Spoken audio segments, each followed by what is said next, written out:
tell your name and who you are. Hello, everyone. My name is Shantae Thomas. I am a licensed therapist, a life coach. I'm a published author. I am a 2-time breast cancer survivor. I'm a 10-year Navy veteran, mother of 2, 24 and 8, and I know, pray for me. And I'm just very happy to be here. You all are amazing, and I'm just thoroughly enjoying today. Oh, you my name is Tayuka Hayes. I'm a mother of 3, 2 girls and a boy. My family has a Italian icy trailer. I'm a woman of God, and that's it. Again, I'm Tracy Jefferson, wife, mother, Gugai, which is grandmother, but I don't know where my granddaughter got that name from, but I love it. I'm a business owner, motivational speaker, author, just a serial entrepreneur. And this has been amazing. I'm Bertarsha Harris. I'm a mother of 5, blended, a grandmother. I'm a business owner, author, and I love God. Amen. So we're gonna do a couple of different questions, and I'm gonna pick y'all. So everybody might not get the same question, but y'all got the list. If you could go back and give your younger self one piece of advice, what would it be? Focus on me. Focus more on me. As a young girl, I focused on relationships. Okay. So it hindered a lot in my life that pushed me later. So if I had used all that energy finding a man, finding myself, maybe, I wouldn't be finding myself now. Yeah, I get it. I can say I can say when I was younger. I know I had kids young too, but even then, it still was the focus was you thinking, oh, I'm gonna get married, and that's the fairy focus. tale. Now I always gonna be about my business, but that was the focus. So I think I just now started focusing on me. But hey, that's why we going over this advice for these young ladies in the room. And Shantae, how about you? For me, I would say walk in your truth. No matter what's going on, no one is perfect. Everyone has experienced something, no matter how bad it is. I hate to say that somebody has always experienced something worse, but, just own your truth. A lot of times we see in society, they want us to be a certain way. You don't have to conform to that. Just be who you are. Be comfortable. Love who you are. Don't just love yourself, like yourself. Okay. And just kind of walk in that. Okay. Tayuka, so what does, I heard the last 2 ladies mention something about self-care. What does self-care look like to you today versus when you were younger? When I was younger, it was more like going out and just doing something. Now it's more like my peace, praying, reading. Like you said, that park, I love that park. Like I stay out there. Like I sit out there. Little kids, I don't even know if they're there because I'm spending my time with God and just listening to the water and just praying and doing what I need to do for me. Okay. What about you, Tracy? What's the difference in self-care back in the, when you were younger versus now? What does self-care look like? I didn't know anything about self-care when I was younger. I didn't have a clue. I didn't even have self-love. At that point. But now my self-care is I like walks, I pray, I sit in silence, I write. I'm in that mirror, I'm doing affirmations outside of, the facials and the gym and all that stuff. But I want to really tap into my inner peace. I'm big on inner peace, but that's basically my self-care, like sitting with myself. And when I pray to God, I sit in silence now. to try to hear from him instead of I pray and jumping to try to figure out what I just prayed for. I just sit in silence so I can see if I can hear from God what it is. Okay. Now, I stay back, when I was younger, and I know, I'm looking at Misa because I know we used to go get our nails done. I think if we was beautifying ourselves, we thought, that's self-care, But yeah, now as we grow, now we want some quiet and some peace.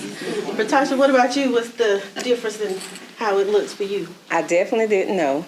So I'm definitely that place you just visit and you thought it was scary. I would have been in love because I like to be alone. Yeah. And I like to try to read and just meditate and focus. So I would have loved to have been there. Okay. Now, look, I like to be alone too because my mom, she would come over to my house. She's like, you always in your room with the door shut. Yeah. This my serenity. Like, when I go home, I shut the door and be closed off. Yeah. I don't mind going somewhere by myself. Yeah. It just was a little dark up there. I go by myself. Let's see.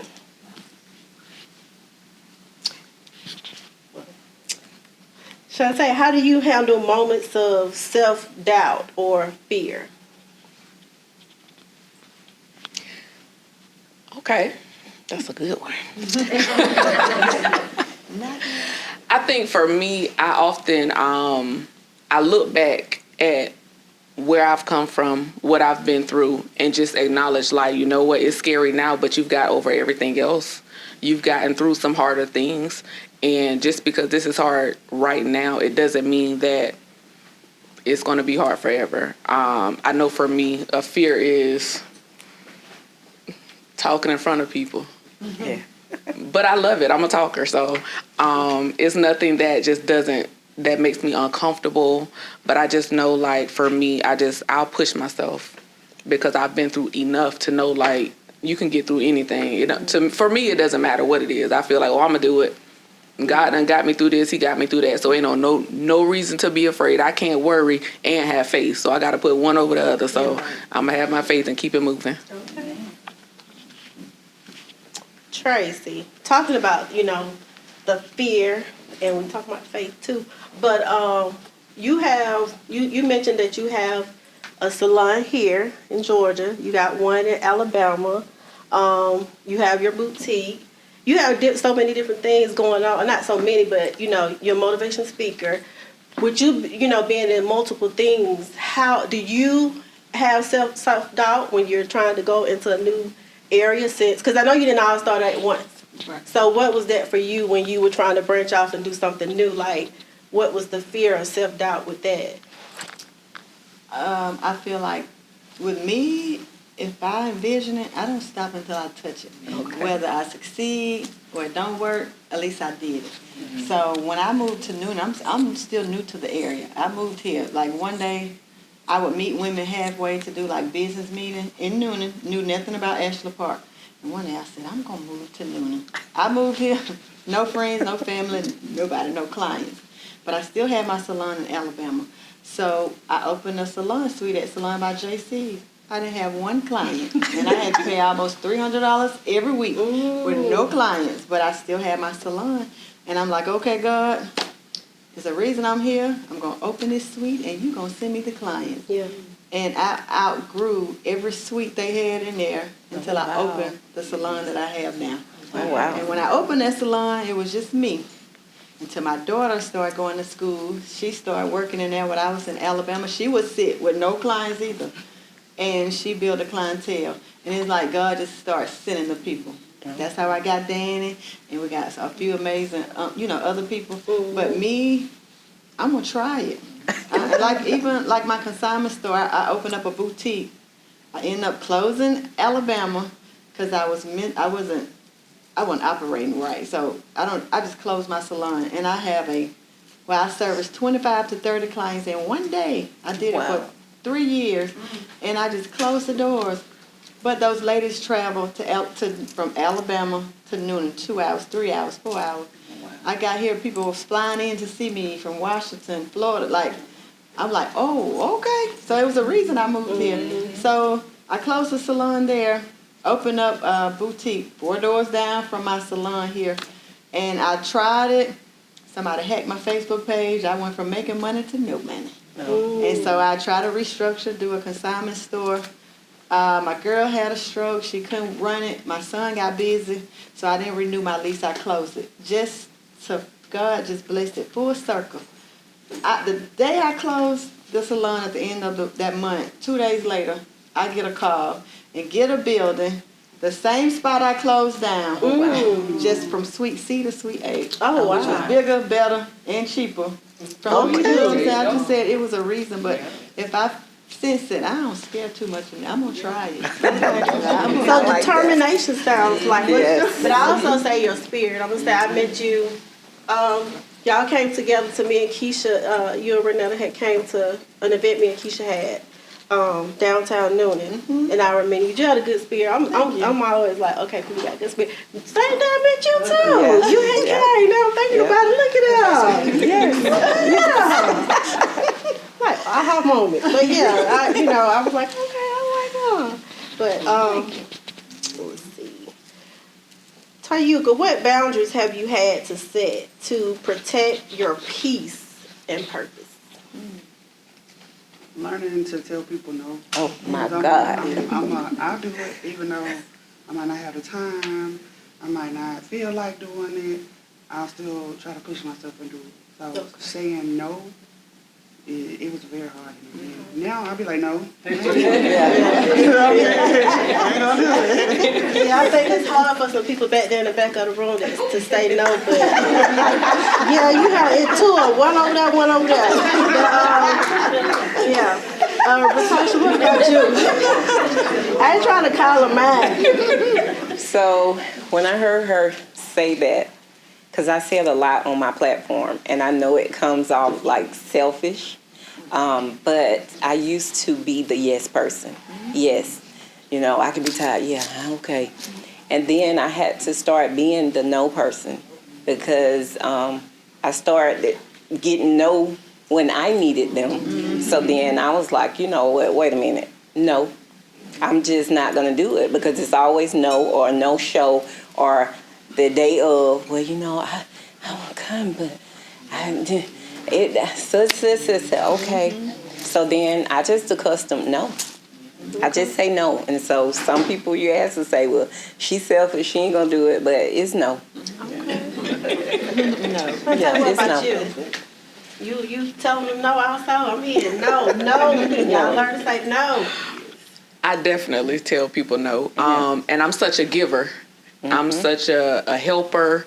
And I've had friends say, stop telling people no. Start telling them no because you give so much. If you continue giving, they're going to always take. Yeah.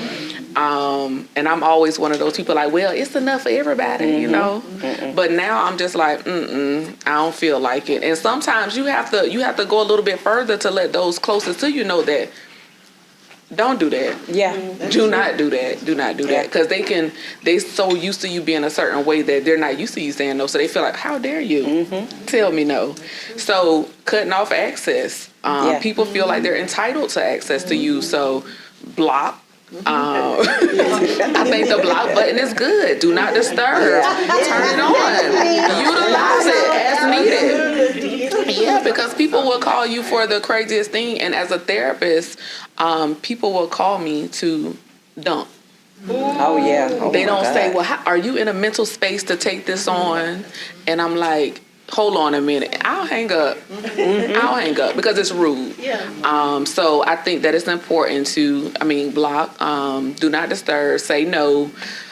Just walk away and be a conversation if you have to, because people are used to you being that super nice person that they forget that you're human too. So do what you got to do to maintain your peace. Yeah. Yeah. And with when you had said the block and do not disturb, I do that all day. It also, I had the question about social media. Does social media have any effect on? And I want everybody to answer. We'll start with you, Natasha, and come back around. But I want to know, does social media have any effect on your self-esteem? Well, I'll say back probably 2018, I went through a period where I was definitely at an all-time low. So social media, I was seeing everybody doing and living their dream. And for years before I opened my salon, I worked and did hair from home. So I wasn't where I wanted to be. So getting on social media, everybody was happy. Everybody was happy. So, of course, well, how can I be happy for them when I'm not happy? So I did go through a period where I did feel like it was pressure to go on social media. So I used to dog breed. I remember that particular litter, it takes around 62 days for a dog to have pups. I went off Facebook the whole entire 60-something days until my pups came. And, of course, I got back on Facebook so I could sell them.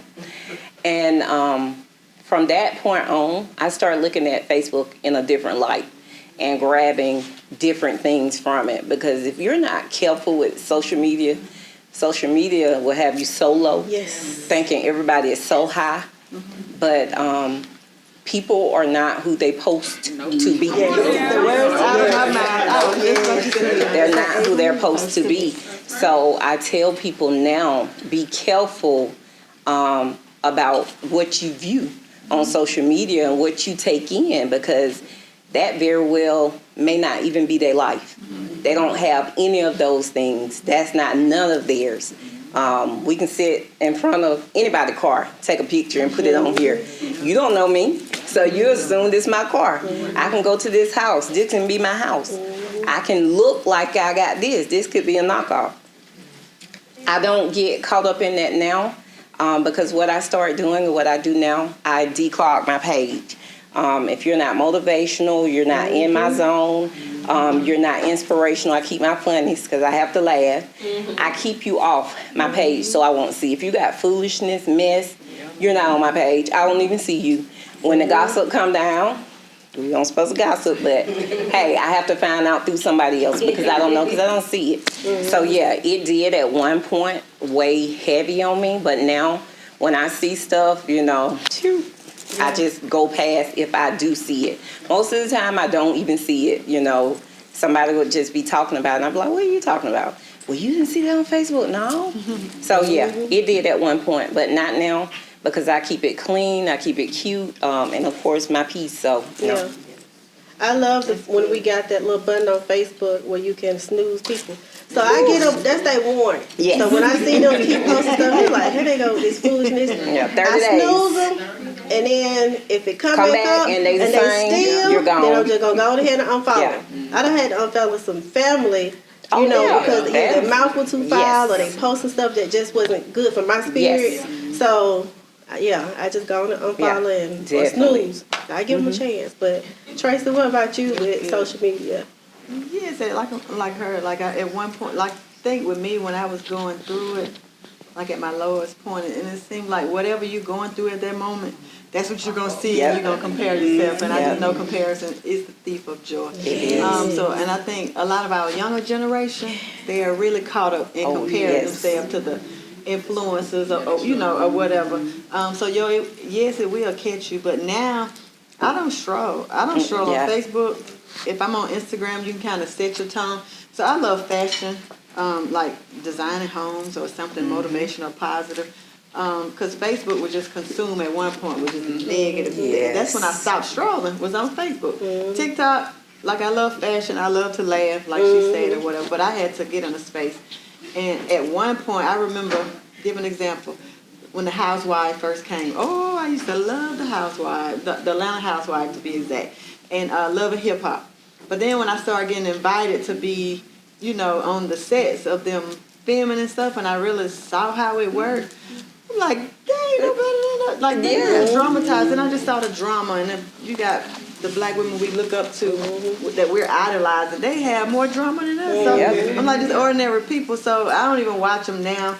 Or whatever, but I just had to put in my mindset, they're just ordinary people, and like she said, everybody ain't what they post to be. And I say it all the time, I'm dope in real life. But social media, like it was to go away, I'm still me. I'm not gonna change. What you see is what you really get. That's it. And I want to stay in my authenticity because that's what make me who I am today. So, but yeah, it did. Well, my mental was, but you have to be strong because Yes. it is. I feel like when they say the mark of the beast. It's social media. It's cell phones. It's like it's just mind control. It is. Before you realize you going through it and everything you. Like what you think, that's what you're gonna see on that. It is. Whether you're going through, if you're in a relationship, you're going through issues, you're gonna see everybody. Everybody happy. You know Everybody what I'm saying? kissing. You get what I'm saying? Whatever Everybody. you feeling at that moment, that's what you're gonna see, and then you're gonna feel even worse. So I would advise anybody when you feel overwhelmed from social media, take a break. Yes. I'm taking one right after this retreat. I'm tired. I just remember I used to always tell my daughter and my son, I'm gonna take a break from social media. I was battling then. And they would always say, no, mama, because these people need you. You be inspiring them. I'm like, okay. I'll say it again, they'll say it. But I said in December, I don't care who needs me. I need me. Yes. So I fast for 31 days and didn't miss it. Didn't really want to get back on when I had to get back on. I'm still trying to find somebody now to run it. So I will have to get on it.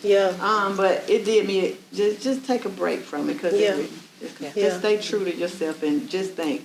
Sometimes you think somebody doing better than you. Maybe doing better than them. Thank you. You know what I'm saying? But yeah.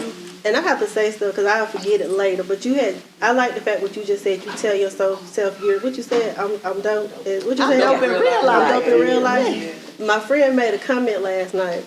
And she was saying, she's like, I'd be hell if I could sing. I'm like, you hell no. Like, you gotta understand who you are. Right. You know, and I feel like we try, you know, that whole powerful what you say. I do feel like if I say something, Kim might catch me. We're gonna catch each other. We're gonna call it out. Like, wait a minute, you must forgot who you is. You know, whether we playing or not, we still have to check each other. But I like that you say that because we got to remind each other and ourselves who we are. But you know, it's like empower her, empower you. You got to empower her, you got to empower you yourself. So yes, and going back to the social media, Tayuka, what's your reflection on it? Social media was really, really bad when I was like sick. So I felt like everybody was, you know, living their life and doing their thing, and I'm like, I can't go nowhere. I'm in the hospital. I'm always in the hospital. I'm just like, oh, this is so like depressing. So I would get off of it and like, okay, what's going on social media? So I sort of had to just take a time away and just put time into God. And trust Him in what I was going through. For sure. What about you, Shantae? Do you have any reflection on that with social media and how it affects or have affected you? I think social media is a tool, not to be used as a mirror. I think that depending on the space we're in individually, it kind of plays a part in how it can really affect us. Just like you said, people are absolutely not who they're supposed to be. We know people in real life. We know their life, but on social media it's like, now you know doggone well. You know doggone I'm gonna let you have that. You know good well. But the more you are on social media, I'll say more so Instagram. I'm starting to see a lot more content creators or entrepreneurs that are getting called out PPP fraud. Oh yeah. Just scamming people. One lady, she went to a dealership to take photos in front of a car and posted it as her car. The dealership called her out on it. So wow. I said, look at God.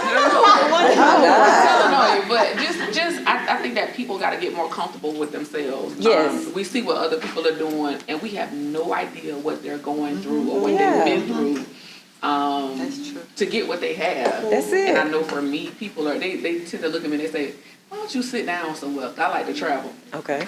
No. No. Yeah. Why do I need to sit down? Because you don't want to travel. You can't travel. That don't have nothing to do with me. So that's it. I think that you have to use it what you need to use it for. It can get a bit overwhelming. I want to get off there. I don't scroll as much, so I do get a bunch of people. Why you don't respond? Notifications make me antsy. So my inbox, I try to avoid it. But I'll get on there and check it when I can. However, we just got to use it for what it is. It's a tool. We see people on there, hey, you doing it, girl. You doing it, honey.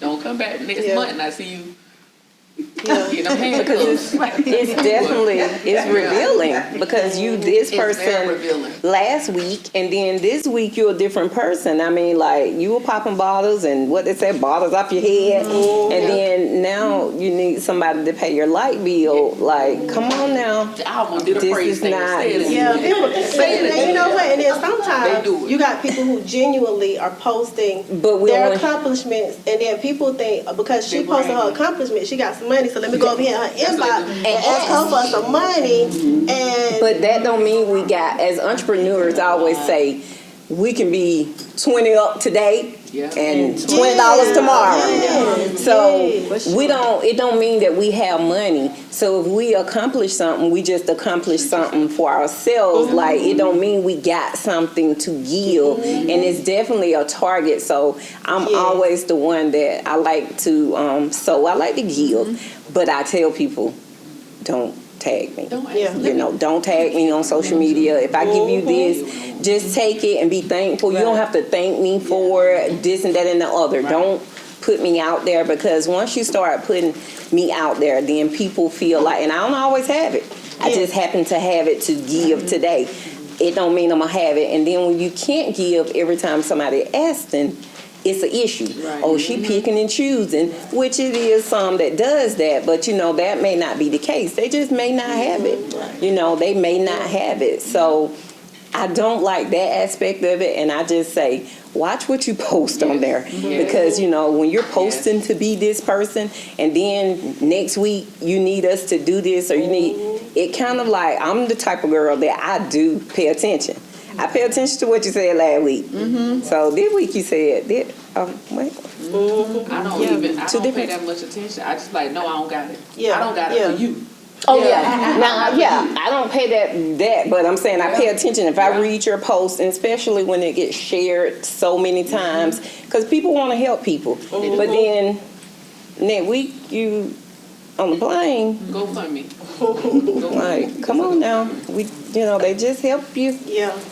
That But I think too, like, I think my message would be, I guess, for the overall Facebook and what it looks like, is for people to understand we all have different journeys. different. We gonna have our successes at different times. Times. It's a lot of it is timing Yes. when it's gonna happen, because you could be putting in your hardest work for 10 years before And you reach that that's peak it. of where you want to be at. And It I'm could that be person. somebody else that they knew somebody and they helped them, and they only had to put that hard work in for a year. Yeah. So, and I think it's easy to get caught up in, dang, they just started their business, Yeah, I the wanna do same it. business, and they excel far, further than I did. But to me, it's like, just understand your success, their success is not your success. Yeah. Your time and their time is not the same. Everybody's journey is different. So Everybody. it's just understanding, hey, that's what they're doing. That's it. that's their wins for the day. We got our own wins. That's So it. just congratulate them. Don't hate on them, because And if you go hate on, on yeah. them, you ain't finna be getting nothing That's either. it. So you got to be genuinely happy for Happy other for people. them. And Because that's I the feel thing, a lot of people don't know how. that and Yeah. they They don't don't. know how to congratulate, but if you learn how to congratulate her and her winning season, that lets you know God is in the mix. So your time is coming. Yes. But a lot of people don't know how to congratulate people Yeah. in their They season. don't. Because a lot of people don't know what it took for you to get to where you are. you. Like for That's me, I started in that regular trailer. I love my trailer. When I go back to my hometown, I would go and I ride through it, or I go sit in the yard, because now I can look back. Yeah. But I didn't just go from a trailer to a salon. I went from the trailer to the kitchen. Yep. In another place I stayed, I went to the kitchen. In that kitchen, I went to another kitchen. And then I put a salon. I did booth rent faithfully. And then I put a salon in my backyard before I even had a storefront. So that Yeah. was a long Long time. time. So that's a Actually, while you journey. were saying that, my next question, I'm gonna try to wrap this up, 'cause I know we can talk all day. But I was gonna ask, what habits or routines have been most instrumental for everyone's success? And like you were saying, you started from being in the trailer. So is there anything that you could share with everyone, like something that you know that you did to get where you are now? You went from being in the trailer to now you got multiple salons. So what was it, something that you can recall that you did to get there? For sure, prayed. I just knew this was just my beginning. And I just knew, I've always known I was supposed to be like in a better position, regardless of what I went through. You couldn't tell me that I wasn't that girl. I knew I was going to be successful, but at one point I thought I was going to be a teacher. Okay. That's when I was little. But hair and fashion has always been instilled in me. From 14 being in a salon to moving out at 17 the day after I graduated to getting that raggedy trailer at 18, 19, and that becoming my home. And then in that trailer, I had clients from all 7 surrounding counties. I've worked maybe 3 jobs in my whole life, but it's always been hair in the end. So hair, bought my first home as a single parent at 26. Doing hair, paid for college or apartments for my children. First cars, just hair. But I just stayed consistent. I stayed true to who I was. And what I can master, I'm going to master that. I tried a few things. It didn't work. I just know what I was good at. But I just stayed consistent and just built relationships. When I left my hometown from doing hair, all those clients, so many went natural when I left. I just happened to go back one time to do hair. I got those clients right back. I just say God just put this in me because no matter where I move, He just send me the people. And it just, to me, it's more than hair. You said empower her. You say drive her. And then she will become her. What do I say about my women? Transform her. You know, that transformation. I mean, it was just all coming around, but I don't know, because to me, it's more than hair. I touch more hearts than hair. I guess it's my purpose. That God, you got you know, sometimes I can't explain it, but I just feel like I just stayed consistent. I was hungry for it. I treated people right. You know what I'm saying? And just, you know. So we're gonna start with Shantae. We're gonna go all the way down. I want you to. What's something that you challenge each woman in the room today? When they leave, a bold step that they should take this week. Give them, you know, what's the... I'm going to say, jump off the porch. Whatever your biggest fear is, whatever it is that you've been wanting to do, that you've been putting off, procrastinating with, somebody ever told you that you can't do it, if you have something that's telling you, oh, you shouldn't do that, or you should, but jump off the porch. Go ahead and do it, because you don't want to look back 10 years and say, well, what if I would have did it? How would life be if I would have just went ahead and did this, or if I would have listened and ignored everybody and just kind of stood firm on what I truly wanted to do and just kind of said, you know what, this is what I really want. Let me do it and see what happens. You'll never know how great you'll be at something if you never try. So I would say, jump off the porch, plant it in the sand or the concrete, whatever down there, but just make it happen. Make it happen for you, and just don't let anything get in the way of you trying to accomplish what you truly want to do. That's it. That's good. I would say take at least 10 or 15 minutes a day with God. I started when I started going to the African braiding. They'll stop doing your hair and literally get down and pray. That says a lot, but we can go all day and all night and won't even say thank you. Like that says a lot for us. Like we got to take just a little time, just a little time. Oh Lord, I'm off. What was the question? What's something that you could, you know, challenge each woman in the room to take a bold step this week? What would it be? All gas, no brakes. Yes. Like, all gas, no brakes. Just know the journey won't be easy, but it'll be worth it, because if it was easy, you wouldn't respect it. But if you had to fight through it, overcome obstacles, then you appreciate it more. So, and I feel like a lot of times we'd be like, well, what's my purpose? What am I supposed to be doing? Your purpose is that little thing inside of you. No matter how much you try to ignore it or forget it, it's going to keep coming up. It's going to bother you. You ain't going to rest. It's going to stay on your mind. Like, that's your purpose. So I suggest that you tap into it, and it'll grow because God put it in you. So a lot of times, like I said earlier, you can't point the finger at anybody if you're not where you want to be other than yourself. So I'm going to say Proverbs 3:5-6 tell us to trust in God and lean on Him with all our understanding. just do it. It's so much into, we as people put so much into procrastination. We'll have it here. If we write it down, just do it. Do it. Trust him and do it. Because as long as it's up here, it's no good if we're not acting. Be consistent and just activate it. Ignite your brilliance. Yeah. All right, that is going to conclude our conversation for this afternoon, and I thank each and one of you for taking the time out to join us. Wonderful, yes. Thank you. We'll have to do this again. We can do this on live, and now I learned something with streaming today, so we actually can do a part 2.